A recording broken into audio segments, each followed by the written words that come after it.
Hi, അസ്സലാമു അലൈക്കും. എന്തൊക്കെയുണ്ട് എല്ലാവരുടെയും വിശേഷം? എല്ലാവരും സുഖമായിട്ടിരിക്കുന്നോ? ഇന്ന് നമ്മൾ ബന്നുകൊണ്ടൊരു സ്നാക്കാട്ടോ തയ്യാറാക്കുന്നത്. വളരെ സിമ്പിളാണ്, നല്ല ടേസ്റ്റാണ്. വീട്ടിലുള്ള സാധാരണ ചേരുവ മാത്രം മതി. അപ്പോൾ ഇതെങ്ങനെയാണെന്ന് നോക്കാം. അതിനായിട്ട് ഇവിടെ ഞാൻ എടുത്തിട്ടുള്ള 2 ബന്നാണ്, ചെറിയ ബന്നാണ് കേട്ടോ എടുത്തിട്ടുള്ളത്. അതുപോലെ ഒന്ന് കട്ടാക്കി എടുത്തിട്ടുണ്ട്. പിന്നെ ഞാൻ ഒരു ബൗൾ എടുത്തിട്ടുണ്ട്. ഈ ബൗളിലേക്ക് നമുക്ക് കുറച്ചധികം വെള്ളം ചേർത്ത് കൊടുക്കാം. എന്നിട്ട് ഈ ബന്ന് നമുക്ക് ഈ വെള്ളത്തിലേക്ക് ഇട്ട് കൊടുക്കാം.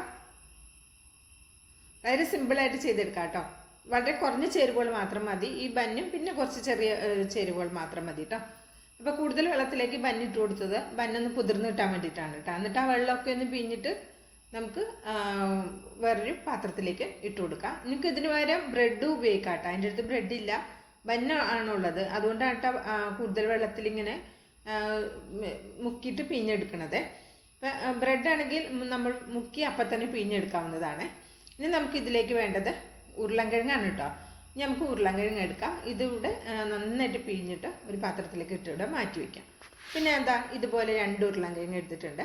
തോലെല്ലാം നന്നായിട്ട് ഉരച്ച് കഴുകി എടുത്തിക്കാണ് കേട്ടോ.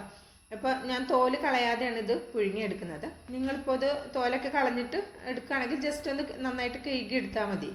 എന്നിട്ട് ഇതുപോലെ കട്ടാക്കി തോലൊക്കെ കളഞ്ഞ് കട്ടാക്കിയിട്ട് കുറച്ച് കൂടുതൽ വെള്ളം ഒഴിച്ച് വേവിച്ചെടുത്താൽ മതി. ഇത് പെട്ടെന്നാകണമെങ്കിൽ കുക്കറിലും വേവിക്കാം. കുക്കറിൽ ഒരു 2 വിസിൽ 3 വിസിലൊക്കെ വരുമ്പോഴും പെട്ടെന്ന് തന്നെ ആയി കിട്ടിക്കോളും കേട്ടോ. ഞാൻ ഇത് കുറച്ചധികം വെള്ളം ഒഴിച്ചിട്ട് ഇതൊന്ന് വേവിച്ചെടുക്കുന്നുണ്ട്.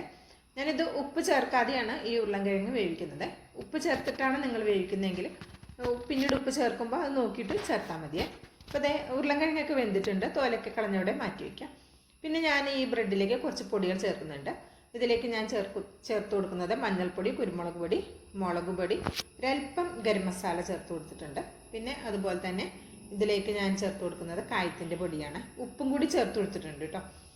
കായത്തിൻ്റെ പൊടി നിങ്ങളുടെ ടേസ്റ്റിനനുസരിച്ച് ചേർക്കാം. നിങ്ങൾക്ക് പിന്നെ കായത്തിൻ്റെ പൊടിയുടെ ടേസ്റ്റ് വേണ്ടാന്നുണ്ടെങ്കിൽ 1 ടീസ്പൂൺ വെളുത്തുള്ളിയുടെ മാത്രം പേസ്റ്റ് ഇതിലേക്ക് ചേർത്ത് കൊടുത്താൽ മതി കേട്ടോ.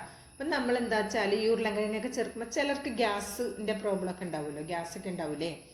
അപ്പോൾ അത് വരാതിരിക്കാനാണ് ഞാൻ കായത്തിൻ്റെ ചേർത്തത്. കായത്തിൻ്റെ പൊടി വേണ്ടെങ്കിൽ വെളുത്തുള്ളിയുടെ പേസ്റ്റും ചേർത്ത് കൊടുക്കാം. എന്നിട്ട് ആ ഉരുളൻകിഴങ്ങ് കൂടെ ചേർത്ത് നന്നായിട്ട് യോജിപ്പിച്ചെടുക്കാം കേട്ടോ. നന്നായിട്ട് ഇത് കുഴച്ചെടുക്കുക കഴിവുണ്ട്.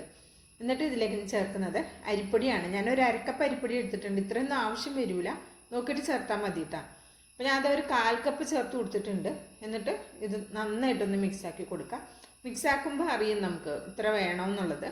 അപ്പോൾ അതിനനുസരിച്ച് നോക്കിയിട്ട് ചേർത്ത് കൊടുത്താൽ മതി കേട്ടോ. അപ്പം ഞാൻ അരിപ്പൊടിയാണ് ചേർത്തത്. നിങ്ങൾക്ക് അതിന് പകരം കോൺഫ്ലവർ വേണമെങ്കിൽ കോൺഫ്ലവറിൻ്റെ പൊടി ചേർത്ത് കൊടുക്കാം, അല്ലെങ്കിൽ മൈദ വേണമെങ്കിൽ ചേർത്ത് കൊടുക്കാം. പക്ഷേ എനിക്ക് അരിപ്പൊടിയാണ് കുറച്ചുകൂടി നല്ലതായിട്ട് തോന്നിയിട്ടുള്ളത്.